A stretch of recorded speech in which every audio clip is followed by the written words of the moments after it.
l'évangile de Luc au chapitre 8. Et nous allons lire un texte qu'on connaît bien. Je crois, sans trop me tromper, qu'on l'enseigne également dans le club biblique. Je crois que même ceux qui ne connaissent pas la parole de Dieu en profondeur, ou même de ceux qui ne la lisent pas et qui ne fréquentent pas des lieux de culte, certains connaissent cette parabole, cette image. Et je crois qu'il est bon pour nous parfois de revenir sur des paroles simples de l'évangile, mais qui sont ô combien profondes pour nous. Alléluia! L'apôtre pouvait dire, je ne me lasse pas de vous répéter ces choses, parce que cela vous est salutaire. Il plaise à Dieu que ce matin, ces choses simples que nous connaissons soient aussi une source de salut et de vie pour chacune de nos vies. On va le lire et vous allez trouver sûrement Luc chapitre 8, et on va lire à partir du verset 4. Sûrement dans vos Bibles, il est question, vous avez cette petite mention, le semeur et les terrains, ou la parabole du semeur, et ce matin on va la lire et on va la développer ensemble. Il est écrit, une grande foule s'étant assemblée et des gens étant venus de diverses villes auprès de lui, il dit cette parabole. Il est question de Jésus qui parle. Un semeur sortit pour semer sa semence. Comme il semait, une partie de la semence tomba le long du chemin. Elle fut foulée aux pieds et les oiseaux du ciel la mangèrent. Une autre partie tomba sur le roc. Quand elle fut levée, elle sécha parce qu'elle n'avait point d'humidité. Une autre partie tomba au milieu des épines. Les épines crurent avec elle et l'étouffèrent. Une autre partie tomba dans la bonne terre. Quand elle fut levée, elle donna du fruit au centuple. Après avoir parlé, Jésus dit à haute voix que celui qui a des oreilles pour entendre, entende. Ses disciples lui demandèrent ce que signifiait cette parabole. Il répondit, il vous a été donné de connaître les mystères du royaume de Dieu, mais pour les autres, cela est dit en parabole, afin qu'en voyant, ils ne voient point et qu'en entendant, ils ne comprennent point. Voici ce que signifie cette parabole. La semence, c'est la parole de Dieu. Ceux qui sont le long du chemin, ce sont ceux qui entendent. Puis le diable vient et enlève de leur cœur la parole, de peur qu'ils ne croient et soient sauvés. Ceux qui sont sur le roc, ce sont ceux qui, lorsqu'ils entendent la parole, la reçoivent avec joie, mais qui n'ont point de racines. Ils croient pour un temps, ils succombent au moment de la tentation. Ce qui est tombé parmi les épines, ce sont ceux qui, ayant entendu la parole, s'en vont et la laissent étouffer par les soucis, les richesses et les plaisirs de la vie, et ils ne portent point de fruits qui viennent à la maturité. Ce qui est tombé dans la bonne terre, ce sont ceux qui, ayant entendu la parole avec un cœur honnête et bon, la retiennent et portent du fruit avec persévérance. Amen. Amen. J'aimerais réfléchir avec vous sur cette parabole. Et personnellement, je ne l'ai pas intitulée la parabole du semeur. Je l'ai intitulée ce matin la parabole des 4 terrains. Et permettez-moi de l'expliquer ainsi, parce qu'il est vrai qu'on a beaucoup mis d'emphase sur le semeur qui sort pour semer. Mais si vous regardez avec moi dans la parabole et comprendre le sens de la parabole, Jésus est en train de parler de quelque chose qui est naturel et connu de tous. Jésus, lorsqu'il s'adresse et lorsqu'il utilise des images, il prend des choses de la vie courante ou des choses qui ont existé, il va l'imager ou il va raconter un fait, et cela a pour but d'amener un enseignement. Et dans ce que Jésus est en train de dire, si vous regardez bien, un homme est sorti pour semer, il est vrai, mais le résultat du travail est que tantôt la semence a porté du fruit, tantôt la semence n'a rien porté.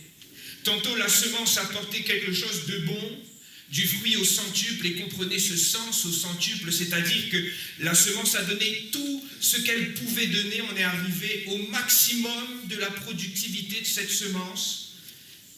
Et tantôt la semence n'a soit rien donné, soit qu'un simple bourgeon, ou soit qu'un bourgeon mais qui n'a pas donné de fruit. Et Jésus est en train d'attirer l'attention de son public qui l'écoute. Au travers de cette image, tout le monde est conscient de c'est quoi un semeur. Et je sais qu'au milieu de nous, on a de ceux qui cultivent la terre, mais même nous qui avons un petit jardin ou qui avons déjà essayé de planter quelque chose, on comprend le principe de la semence. Et si vous regardez dans la parole de Dieu, il y aurait encore une un beau message, une belle étude à faire sur cette loi de la semence qui est inscrite dans la parole de Dieu, qu'on retrouve depuis la Genèse, jusque dans le Nouveau Testament, où la semence a pour but de quoi? Porter du fruit. On ne plante pas en terre quelque chose sans avoir l'aspiration de voir quelque chose pousser. Et c'est bien le problème de la parabole. La semence n'a pas porté du fruit. Et une des clés nous est donnée par Jésus, parce que la semence, c'est quoi, frères et sœurs? C'est la parole de Dieu. Et il est question dans le texte que nous avons lu de la parole de Dieu qui, semée, n'a pas porté de fruits dans 3 des 4 terrains. Et cela doit nous interpeller ce matin. Cela doit véritablement nous impacter lorsque nous lisons. Parce que comment ça se fait que la parole de Dieu n'ait pas eu l'impact qu'elle aurait dû avoir? Comment ça se fait que la parole de Dieu n'a pas eu l'impact dans le cœur qu'elle aurait dû avoir? Comment ça se fait que dans un terrain, la parole de Dieu produise et que dans un autre terrain, la parole de Dieu ne produise rien? Et on pourrait se poser la question, parce que si c'était le cas de notre jardin ou de notre exploitation, permettez-moi de nous dire qu'on se serait mis à réfléchir. Qu'est-ce qui s'est passé? Qu'est-ce qui a fait que la semence, n'ait pas porté du fruit? Qu'est-ce qui a fait que la croissance n'a pas été celle qu'on aurait souhaitée? Était-ce la faute d'un semeur malhabile? Était-ce la faute d'une semence inadéquate par rapport à la typologie du terrain? Était-ce finalement la faute aux conditions environnementales ou météorologiques? Tant de questions qu'on se serait posées si c'était notre exploitation ou notre jardin, frères et sœurs. Et quand on analyse le texte, j'aimerais dire en tout premier lieu qu'il n'est pas question d'incriminer le semeur. Moi, j'ai toujours eu cette image-là, je ne sais pas si c'est votre cas, mais depuis que j'étais au club, dans ma tête, le semeur, quand il sort pour semer, il prend dans son sac de la semence et il fait comme ça, il jette. Mais avec réflexion et recul maintenant, Jésus utilise une image que les gens comprennent. Vous avez déjà vu un agriculteur qui sème comme ça, qui ne s'intéresse pas où il jette sa semence? Vous avez déjà vu quelqu'un qui a acheté de la semence et qui ensemence mal son champ? Non, il est question d'un semeur qui sait ce qu'il fait. Et la parabole n'est pas là pour incriminer le semeur. Ce n'est pas la faute du semeur si la semence dans ses 3 premiers terrains n'a pas porté de fruits. Le semeur ne fait pas n'importe quoi. Et en aucun cas, la non-croissance de la semence est de sa faute. La qualité de la semence n'est pas non plus en cause, parce que si vous regardez bien, c'est la même semence dans le premier terrain que dans le 4e. Et dans chacun des terrains, c'est la même semence. Les conditions environnementales, permettez-moi de le dire également, ont été les mêmes sur les 4 terrains. On pourrait se dire, non frère, la semence a été mangée sur le premier terrain par les oiseaux, oui. Mais est-ce que c'est la faute des oiseaux? Non. C'est que la semence est restée en surface. On pourrait dire, frère, oui, je suis d'accord, mais dans l'autre terrain, il nous est dit qu'il manquait d'humidité. Et si vous regardez dans les 3 évangiles, vous avez l'explication complète de ce qui s'est passé. C'est qu'il y avait un peu de terre en surface, mais rocailleux en profondeur, et il a manqué donc de profondeur, d'humidité, et le soleil a fait que le bourgeon qui est sorti a été brûlé. Mais ce n'est pas la faute au soleil. C'est parce que la plante et la semence n'ont pas eu la profondeur qu'elle aurait dû avoir. Et frères et sœurs, la seule cause valable dans la parabole que Jésus est en train de donner, qui ait fait qu'il y ait eu croissance ou qu'il n'y ait pas eu croissance ou il n'y ait pas eu la croissance souhaitée, c'est le terrain où la semence a été déposée. Et cela m'amène à cette grande vérité qui surplombe toute cette parabole, frères et sœurs. Le point déterminant pour la croissance de la semence, c'est le terrain. C'est l'état du terrain. Et j'aimerais maintenant aussi nous donner cette parole qui nous parle directement. Le point déterminant pour la croissance de la parole de Dieu dans notre vie, c'est l'état de notre cœur. Cela dépend de notre cœur. Frères, sœurs, avec regret, je remarque qu'aujourd'hui nous vivons dans des temps où on va remettre en question le semeur. C'est le semeur qui a mal semé. Parfois même on va remettre en question la semence. La semence n'a pas été de qualité. Ou on va se mettre à aller chercher une semence de meilleure qualité sous prétexte que celle qu'on a reçue ou qu'on reçoit n'est pas suffisante, n'est pas suffisamment robuste pour tenir face à mes problèmes.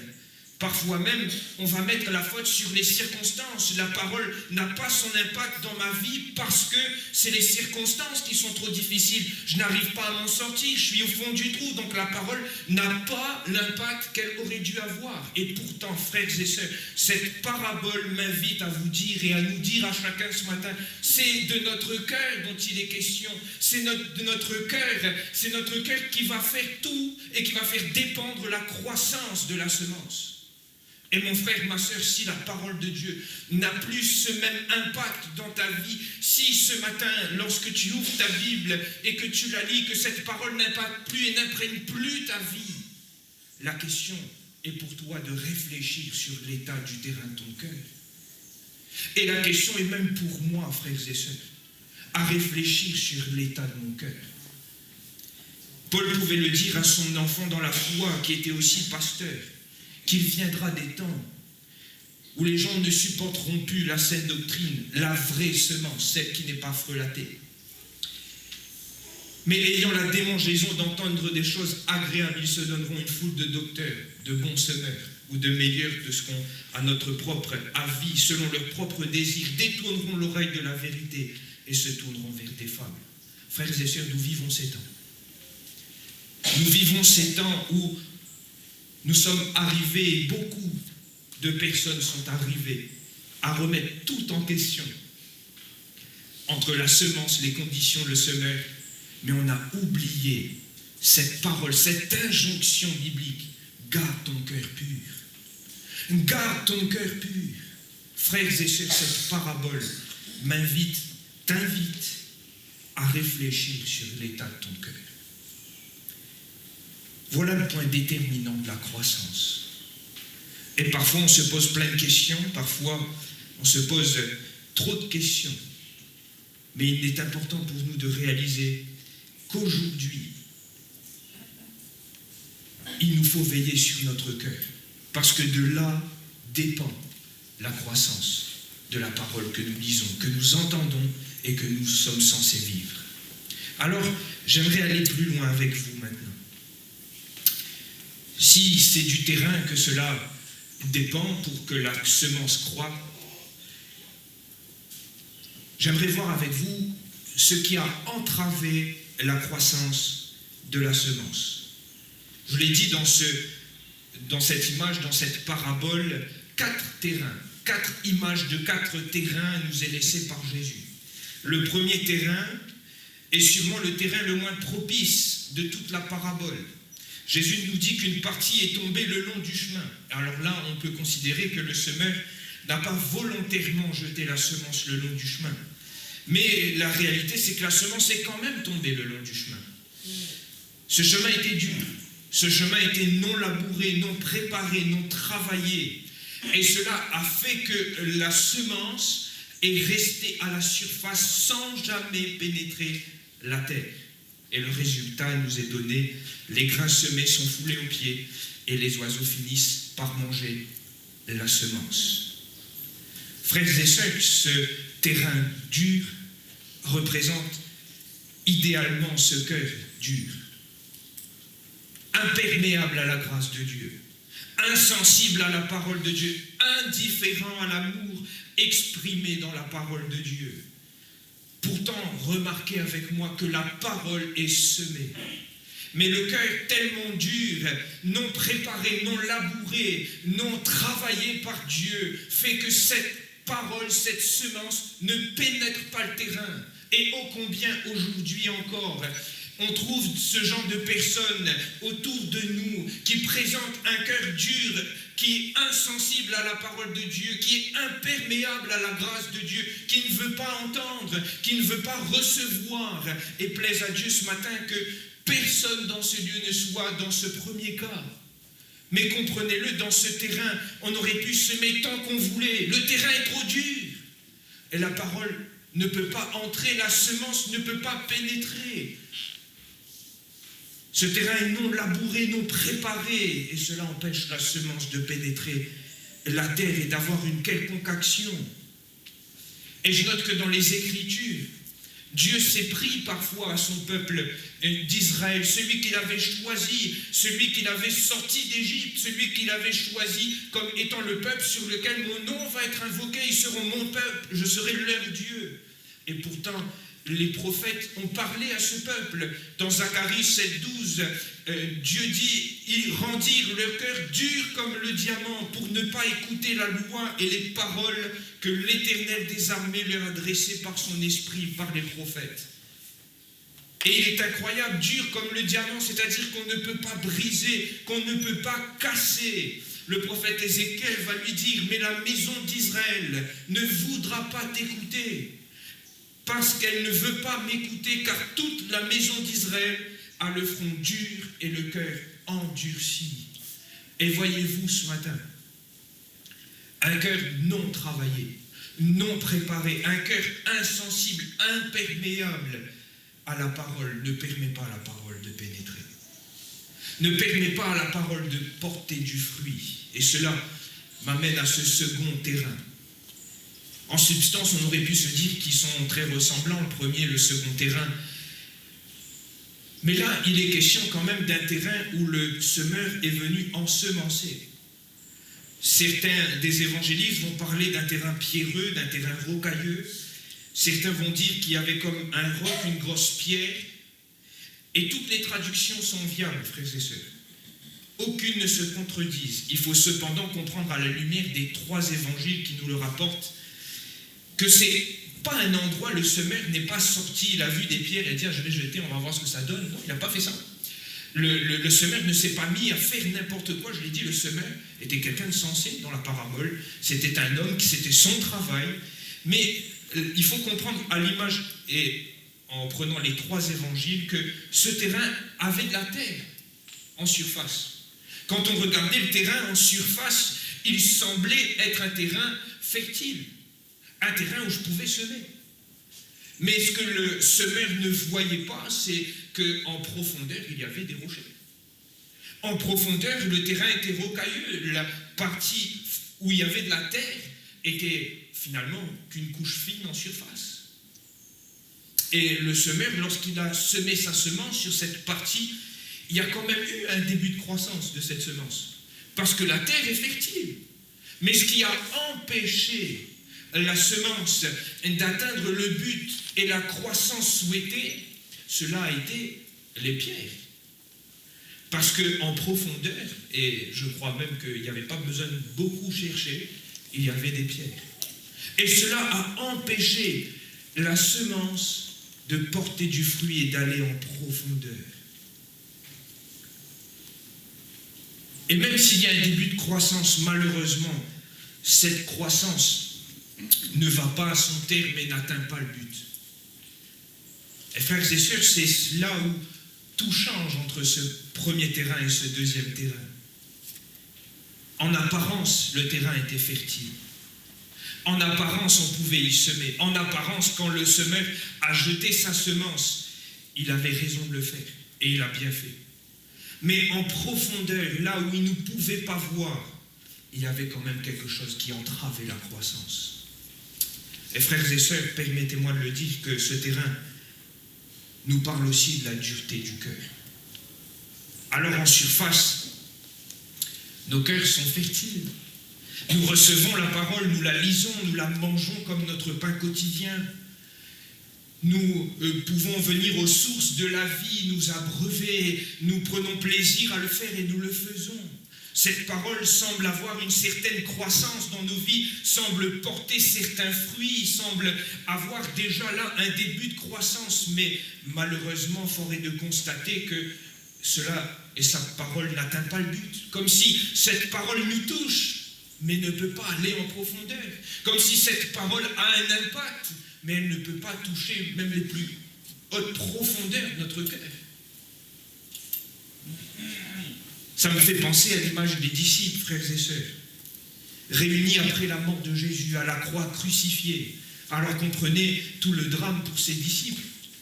Leur maître, celui qu'ils avaient pris pour le Messie, celui en qui ils avaient cru, ils avaient suivi, ils avaient reçu l'instruction, vient d'être tué, vient de subir la plus grave des morts, vient de prendre le plus haut des châtiments. Et alors qu'ils sont réunis là, imaginez juste un instant tout l'abattement de leur cœur, ils avaient tout abandonné pour le suivre, tout. Même ceux qui avaient vu la pêche miraculeuse et avaient des barques pleines de poissons, ils finissent même pas par bénéficier de cette pêche parce qu'ils quittent tout et suivent Jésus. Et là, Jésus est mort. Alors, même quand on vient leur dire que Jésus est ressuscité, cette parole n'a plus l'impact. Cette parole qui est finalement la parole que Jésus a dit de dire, cette parole ne peut plus percer les profondeurs du cœur. Et lorsque Jésus va retrouver ses disciples dans Marc 16, 14, il nous est dit pendant qu'ils étaient à table, il leur reprocha leur incrédulité et la dureté de leur cœur, parce qu'ils n'avaient pas cru ce qu'il avait vu ressusciter. Et frères et sœurs, j'aimerais simplement nous dire ce matin que parfois nous sommes comme ce deuxième terrain. En surface, le terrain est fertile. Mais à cause de choses que nous avons vécues, à cause de drames, à cause parfois de conflits, à cause parfois de blessures non cicatrisées, à cause parfois de difficultés que nous avons vécues, il y a comme un roc qui est toujours là. Il y a comme un mal qui est toujours présent, un abattement toujours présent. Et le cœur, en substance, semble fertile, mais la parole ne peut pas pénétrer la profondeur du cœur, parce qu'il y a encore ce rocher. Il y a encore ce terrain rocailleux dessous qu'on ne voit pas. Oh, combien un beau sourire peut cacher parfois la plus grande des souffrances. Qu'est-ce qu'on ne peut pas paraître aujourd'hui, mais finalement ne pas vivre et ne pas ressentir. Et parfois nous sommes à l'image de ce deuxième terrain. Peut-être quelqu'un ce matin qui écoute la parole ressemble à ce deuxième terrain. Tu as beau lire la parole, cela te fait du bien, mais ça n'a plus l'impact dans la profondeur. Parce qu'il y a encore quelque chose. Il y a encore quelque chose de dur, il y a encore ce roc, il y a encore une blessure, il y a encore un problème de pardon qui n'a jamais été réglé et qui empêche la parole d'atteindre le but visé. Frères et sœurs, il y a aussi ce troisième terrain. Et dernier terrain qui nous parle de ce qui entrave la croissance. Alors le troisième terrain nous est décrit comme au milieu des épines, ou littéralement on aurait pu traduire au milieu des mauvaises herbes. Et ça on connaît bien les mauvaises herbes. Il nous faut comprendre que ces mauvaises herbes étaient dans la terre. Je le répète, le semeur ne se serait pas mis à jeter de la semence dans un carreau d'épines ou dans un carreau de mauvaises herbes. Frères et sœurs, le semeur sait ce qu'il fait. Mais vous avez tous expérimenté cela quand on a essayé de planter quelque chose. On a l'impression que les mauvaises herbes poussent plus vite que ce qu'on a semé. Et parfois, ce qu'on ne voit pas, et on ne voit pas les mauvaises herbes. On ne les voit pas quand on a retourné la terre, quand on a préparé le terrain, on ne voit pas les mauvaises herbes. Mais on ne sait pas trop comment. Alors qu'on arrose, quand on voit un petit bourgeon, on dit « Ah super !» et finalement, ce n'est pas du tout ce qu'on a planté, c'est des mauvaises herbes. Et c'est ce qui est arrivé au semeur. Dans ce troisième terrain, il ne jette pas sa semence dans un terrain d'épines ou de mauvaises herbes, mais cela n'est pas visible à l'œil nu. C'est dans la terre.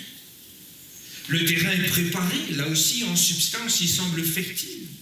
Il a toutes les caractéristiques pour que la semence prenne une bonne terre, pas de galets. Le terrain semble propice pour la croissance de la semence, mais ce qu'on ne voit pas, c'est que dans la terre subsistent des épines, des mauvaises herbes. Et j'aimerais même dire que dans ce terrain, on a l'impression qu'il y a un début de croissance. Ça pousse. Même s'il y a des mauvaises herbes, ça pousse. Ça semble porter quand même un peu de fruit. On a l'impression que la semence est en train d'atteindre le but qu'on a visé. Mais Jésus nous dit dans le texte et dans la parabole, que ces mauvaises herbes aussi vont croître. Et cela va étouffer la semence, au point de la rendre, au point de l'étouffer et de l'empêcher de croître, et de ne plus atteindre le but qu'on aurait souhaité qu'elle atteigne. Et frères et sœurs, cela nous parle aussi d'un terrain qu'on comprend et qu'on connaît, terrain qui est souvent le terrain de nos cœurs. En substance, la parole, notre cœur est prêt et prompt à recevoir la parole. Le terrain est retourné, il n'y a plus de galets, on a nettoyé le terrain. Mais lorsque nous recevons la parole et nous chantons de beaux chants, tu ferais la mer en deux, tu ferais un chemin pour nous, tu transformes l'eau en vin, chante des beaux chants, qui proclament et qui acclament Dieu comme étant un grand Dieu. Et quand on le lit, quand on le chante, cela nous fait du bien. Mais des fois, on a juste besoin de sortir pour que cette parole ait étouffée par nos soucis. On a juste besoin de retrouver, de revenir à la maison pour que cette parole qui a été semée se retrouve étouffée par toutes sortes de soucis. Et on est les champions pour collectionner les soucis. Parfois, notre cœur, on n'aime pas dire ça, mais c'est un bon magasin. Et on range toutes sortes de choses à l'intérieur. Et cela vient étouffer la bonne semence. Cela vient empêcher la parole d'avoir la croissance souhaitée. Parfois, et la Bible nous le dit, et c'est Jésus qui le dit, ce n'est pas simplement les inquiétudes, mais c'est aussi les richesses qui nous empêchent et qui empêchent la parole d'avoir toute sa croissance dans nos vies, qui empêchent la parole de porter le fruit dont elle devrait porter. Il y a des choses qui prennent la place de la parole. Il y a des choses qui viennent étouffer la parole. Et mon frère, ma soeur, je le redis, la parole nous invite à veiller sur nos cœurs. Et si la parole nous invite à le faire, ce n'est pas en vain. C'est parce que Jésus savait et Dieu savait, lorsqu'il nous a laissé ces paroles, qu'il nous fallait veiller sur notre cœur. Il va dire, parce que cela dépend des sources de la vie, il va aussi dire d'une autre façon, quand Jésus va reprendre, que l'homme va sortir de son trésor, c'est-à-dire de son cœur, quelque chose de bon si le trésor est bon et quelque chose de mauvais si le trésor est mauvais. Jésus savait très bien que si nous ne veillons pas sur notre cœur, la parole n'aurait pas eu son efficacité, n'aurait pas eu toute sa profondeur, n'aurait pas porté le fruit qu'il aurait souhaité. Et frères et sœurs, peut-être ce matin, je parle là pour une seule personne qui est dans ce cas, ou plusieurs. Et tu réalises, alors que la parole est prêchée, que oui, la parole n'a plus cet impact dans ta vie. Parce que tout est venu l'étouffer.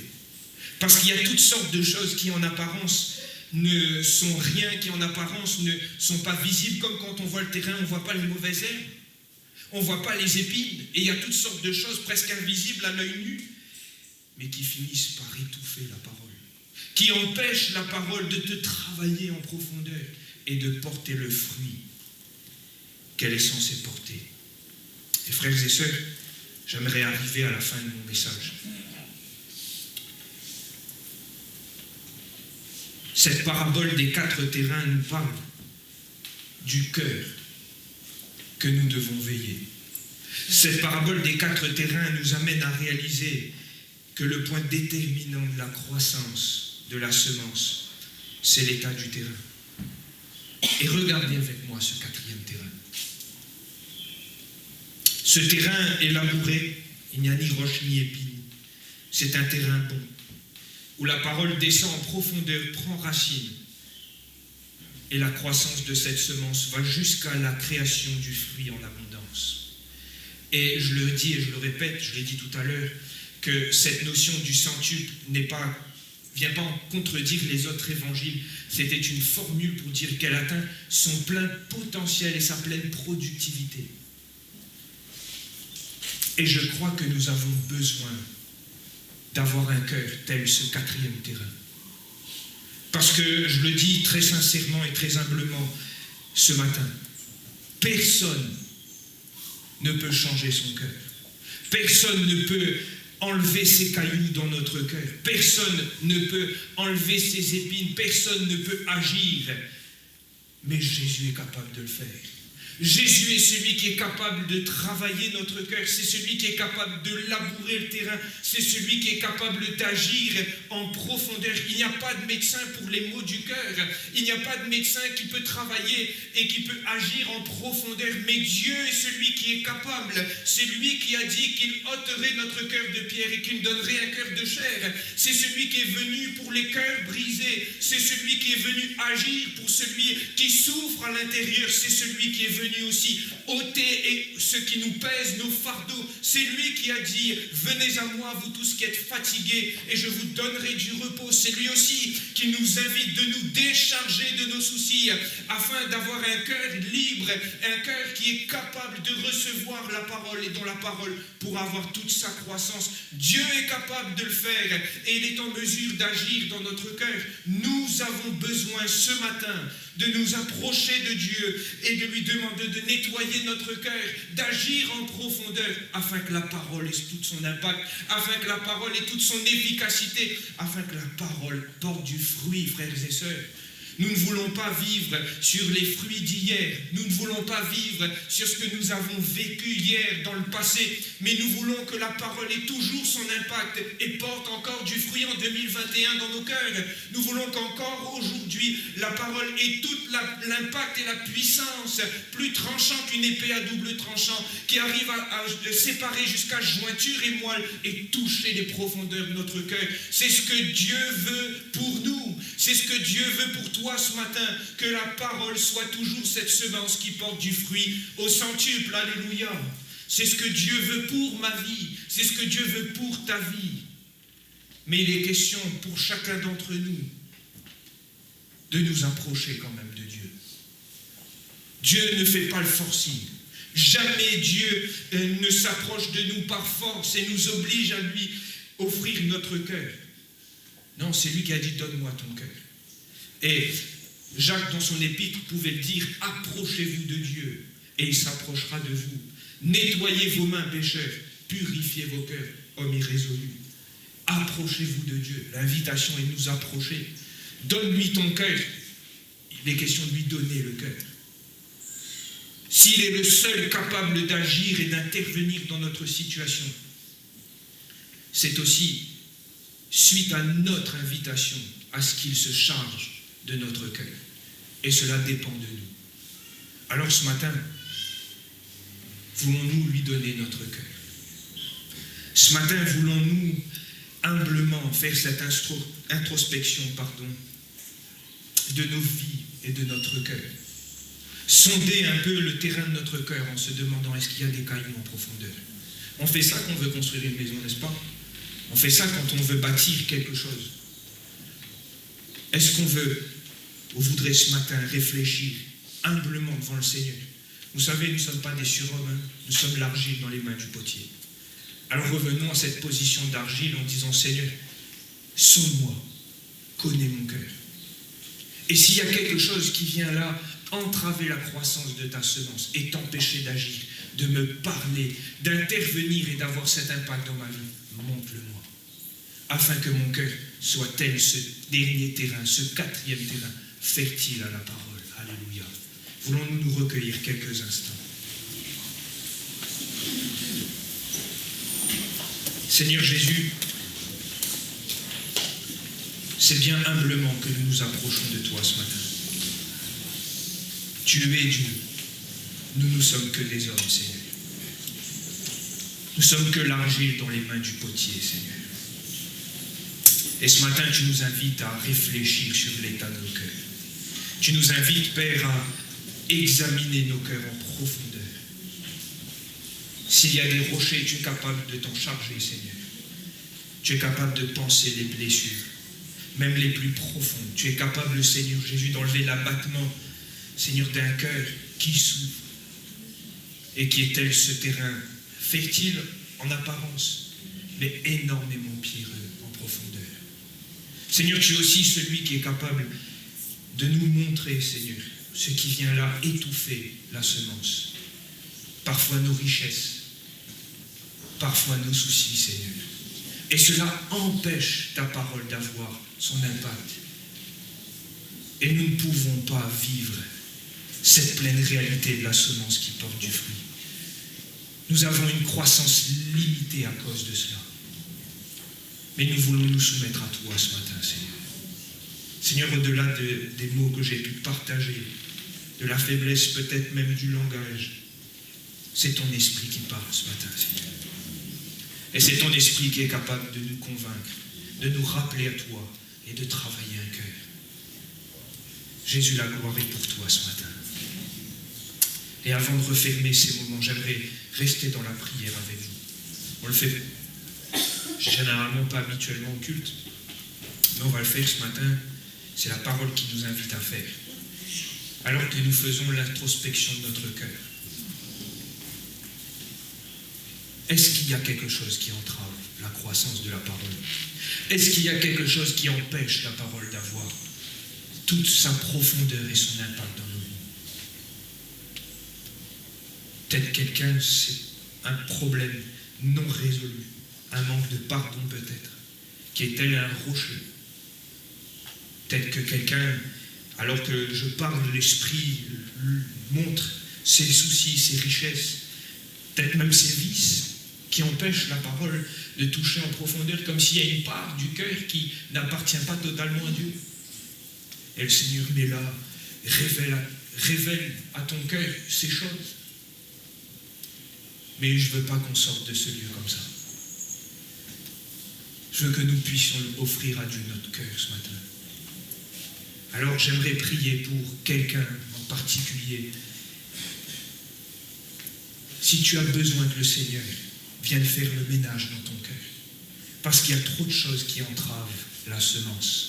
Tu veux revivre cet impact, tu veux revivre cet impact dans ta vie quand la parole vient et brise le roc, quand la parole vient, touche en profondeur, nous éprouve, quand la parole arrive et touche même les profondeurs. Tu veux revivre ces choses, tu as soif de vivre ces choses, mais tu réalises qu'il faut faire le ménage dans le cœur. Alors, je vais simplement te demander de lever ta main si c'est ton cas. Il y a des mains qui se lèvent, vous levez votre main, vous la rebaissez. C'est pas pour moi ce matin. Et c'est vraiment pas pour moi. Quand vous avez levé votre main, vous la rebaissez, n'ayez pas honte. C'est devant le Seigneur qu'on lève notre main en disant « Seigneur, j'ai besoin que tu agisses. Je reconnais là ma misère et je reconnais ta toute puissance, Seigneur. » Alors j'attends encore, y a-t-il encore une main qui veut se lever? Il y a des mains qui se sont encore levées. Nous prions le Seigneur maintenant. Et vous qui avez levé votre main, profitez de ce temps en disant « Seigneur, je te rends les clés de mon cœur maintenant. Je te livre tout. Je te donne toute la place. Nettoie. Apprends-moi à pardonner si j'ai besoin de pardon. Apprends-moi à nettoyer s'il y a besoin de nettoyage. Seigneur, prends mon cœur et sonde-le. Prends les clés, Seigneur. Je te les remets totalement, Seigneur Jésus. Seigneur, nous prions pour ces personnes qui se sont levées, qui ont levé leurs mains, Seigneur Jésus. Tu vois exactement leur situation. Tu connais, Seigneur Jésus, ce qui entrave la croissance et leur croissance, Seigneur Jésus. Tu vois ce qu'il y a dans le cœur et qui empêche ta parole de pénétrer jusqu'en profondeur, Seigneur Jésus, qui empêche ta parole d'atteindre son but, Seigneur Jésus, qui empêche ta parole de porter du fruit en abondance jusqu'au centuple, Seigneur. Tu vois avec exactitude cela. Tu connais, Seigneur Jésus, mieux que nous-mêmes l'état de notre cœur. Et tu vois ces personnes qui humblement, Seigneur, réalisent qu'ils ont besoin de toi, qui humblement, Seigneur Jésus, en levant leurs mains, te disent, Seigneur, je veux m'approcher de toi, je veux que tu t'occupes de mon cœur, je veux que tu agisses en profondeur. Alors, Seigneur, je t'en supplie ce matin. Tu as dit que tu ôterais notre cœur de pierre et que tu nous donnerais un cœur de chair. Alors, toi qui es capable d'intervenir, même jusqu'au plus profond de notre cœur, agis ce matin, Seigneur Jésus. Rends libre quelqu'un, Seigneur Jésus. Permets à quelqu'un de se décharger de ses soucis. Permets à quelqu'un de pardonner, d'enlever ses rochers, ce terrain qui est encore rocailleux, Seigneur Jésus. Délivre quelqu'un ce matin, Seigneur Jésus. Sonde nos cœurs ce matin, Jésus. Sens-toi libre de le faire. Agis puissamment, Seigneur Jésus, par ton esprit. Nous croyons que tu es présent et nous voulons nous attendre à toi ce matin. Alors agis puissamment, Seigneur Jésus. Nous comptons sur ta grâce. Oh, au nom de Jésus, nous avons prié. Nous croyons qu'il va agir. Merci, Seigneur. Merci, Jésus. Voulons-nous dire merci au Seigneur. Seigneur Jésus, à toi la gloire ce matin. Oui, à toi l'honneur, Père, pour ces moments, tant bénis dans ta présence ce matin, tant, Seigneur Jésus, de qualité, de choix, Seigneur, pour nous, tes enfants, d'être au milieu de ton peuple, d'être, Seigneur, avec nos frères et sœurs, et t'entendre nous parler, Seigneur. Oui, que celui qui a des oreilles entende, Seigneur Jésus, et nous voulons être de ceux qui prennent garde à la façon dont nous écoutons, Seigneur, et le terrain de notre cœur. Merci, Seigneur Jésus, pour les cœurs que tu répares, que tu agis, Seigneur, en profondeur. Merci pour l'œuvre que tu es en train d'opérer et ce que tu vas faire encore, Seigneur Jésus. Que ton nom soit béni ce matin, Seigneur. À toi l'honneur et la gloire. Merci, Seigneur. Merci, Jésus. Et nous pouvons dire Amen. Alléluia. Que le nom du